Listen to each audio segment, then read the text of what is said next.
Ladies, gentlemen, gentle people, gentle gender fluids, undecided, whoever you are, whatever you are, wherever you are, whenever you are, welcome. I don't know what episode this is. I am jet lagged in the Tesco car park. We made it back from New York City. But I hope you are all well, safe, happy, sound, sexy, whatever it is that you want. I hope you are having it, on it, it. You are it. As you can tell, I don't really know where I am. My phone's not working, so I don't know when this is going to come out.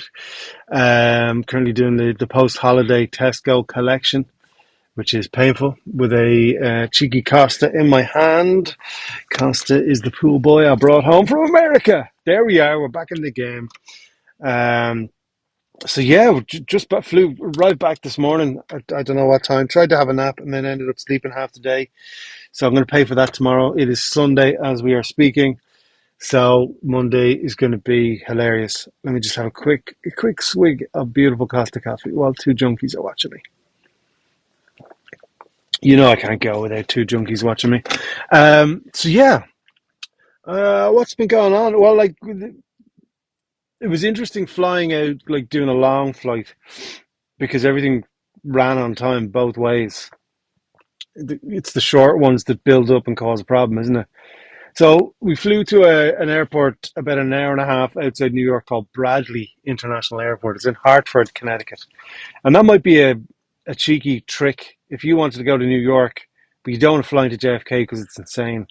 This is a tiny airport, the size of uh, this. What's the size of? It's the size of Smith's Toy Superstore in Carrick Mines.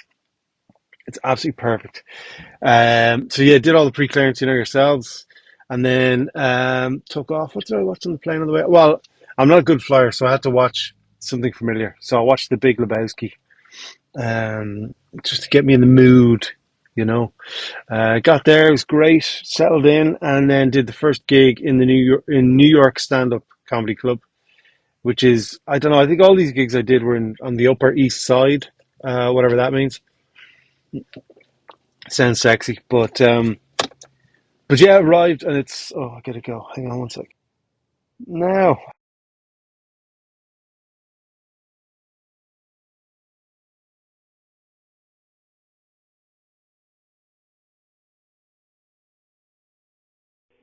yeah, testing. I think you can hear me now.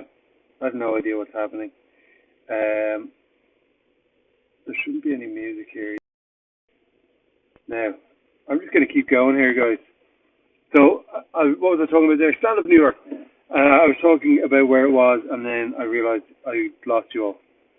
So yeah, I was a little boozer in the Upper East Side, kind of Sex in the City country. Um, So yeah, a little hole in the wall boozer, and I walked in, couldn't see a venue, and then I saw two free doors at the back.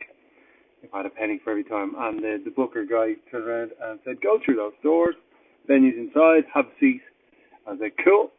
So I walked through these free doors into like a semicircular kind of room, which was very very cool. And then the stage was there, obviously, thankfully. But yeah, it's 100 and whatever. What did I say? 120 people, roughly. I think I counted. Could go in there, and I think on the night it was about 80, 85. Grand, cool. But no, before I got cut off there, and maybe if I didn't get cut off, I'm repeating myself. I apologize. But I was talking about the other comedians on that first gig, and all the gigs really they were very similar. They all love leaning against the wall. If they're not leaning against the wall, they're standing still. If they're not standing still, they're sitting on a chair.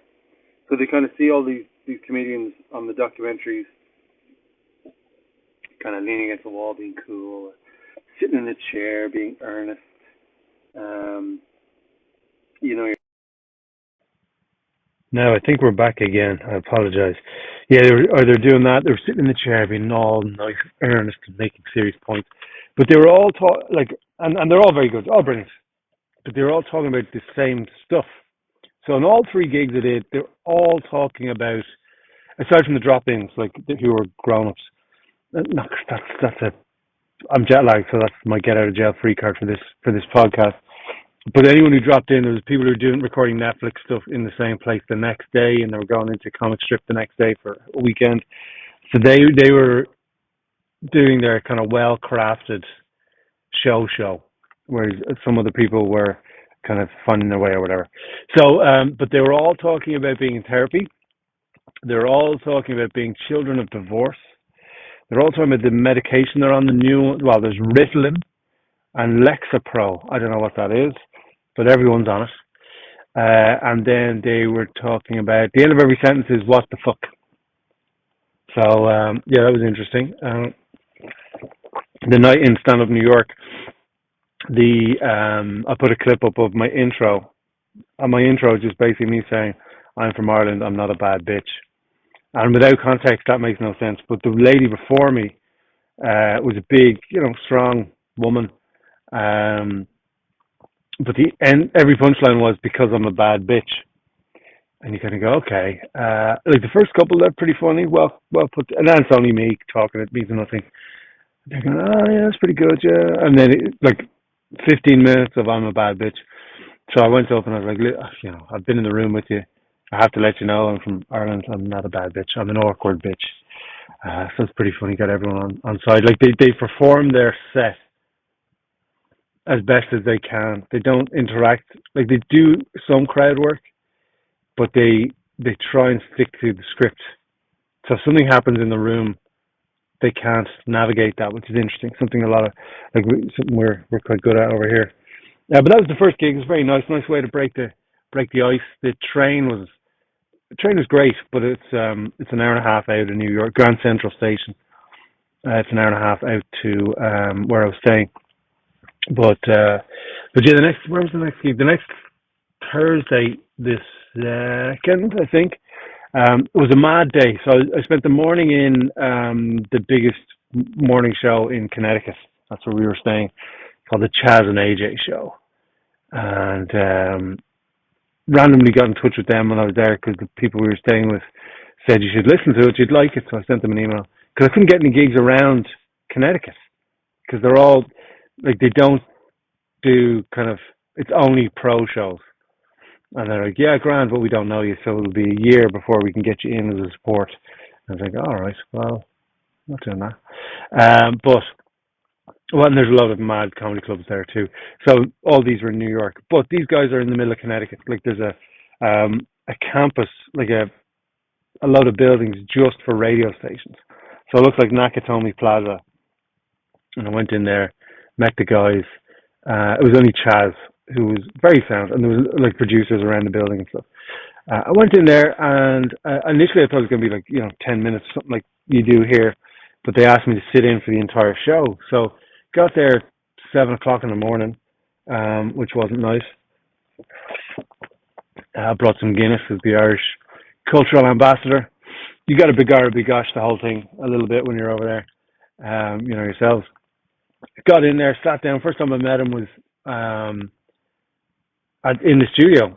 We had a chat and all that sort of stuff. 2.5 hours. It was great fun. Lots of nice people adding me on social media from that thing, so you can see what it's supposed to do when you go on radio. You know what I mean? You're supposed to see interactions and spikes and things like that, and it was nice to see. But like they have hundreds of thousands of listeners, like all around Connecticut, insane. But it was great fun. Made a lot of friends with them. So I'm going to be kind of calling in from here once a month as their Irish cultural ambassador. So it was great fun. But then from there, so I went home, had a nap, and then went into New York to the comic strip. Again, don't know what part of New York it is. But you walk in, and again, it's a shitty little bar with all the pictures of everyone who's performed there on the walls. It's a bit like a shrunken down comedy store. And then you go through the doors in the back, and you see the stage that you would see online if you're into comedy or whatever it is. You see the documentaries, you see all the people who've been on that stage.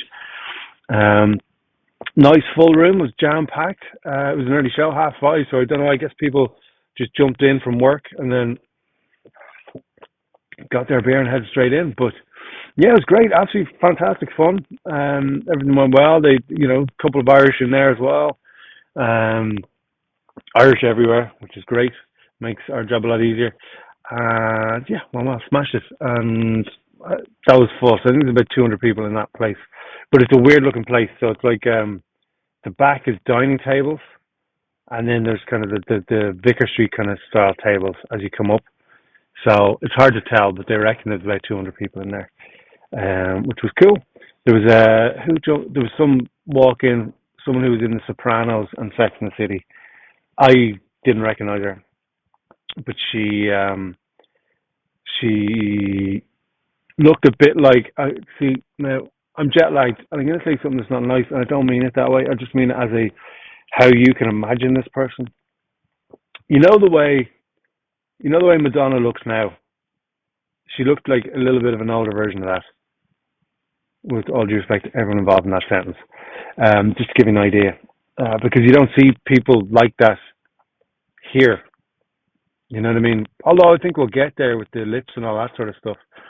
But like this was unbelievable.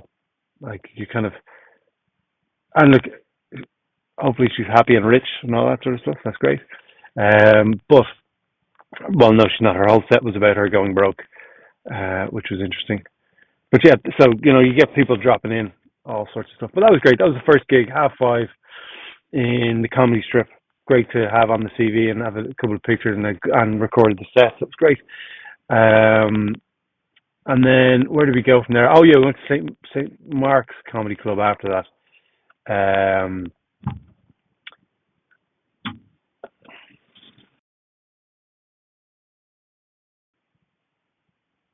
Check. Pause again.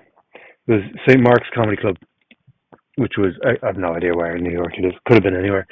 And that was another weird purpose-built venue where they have 4 floors of different stages. So on the second floor was the comedy. On the first floor was a yoga retreat. The third floor they were doing this. What's the booze and drawing thing that they do here? And then there's something on the top floor, orgy or something, I don't know. But it was a long rectangular room, and yeah, it was at a funeral. It was performing at a funeral. Again, I wasn't on medication, so I had nothing really to talk to the Americans about. But that was good. Yeah, nice run around the city. New York's brilliant. You know yourself, you know better than me. But back to reality now. Back to Tesco. Just a quick update on how it's been. I don't know how this thing is working, but yeah. Keegolaughs.com for all the upcoming gigs. I'm going to Galway on a mate's stag this weekend, so you'll hear all about that. Hug those you love, tolerate those you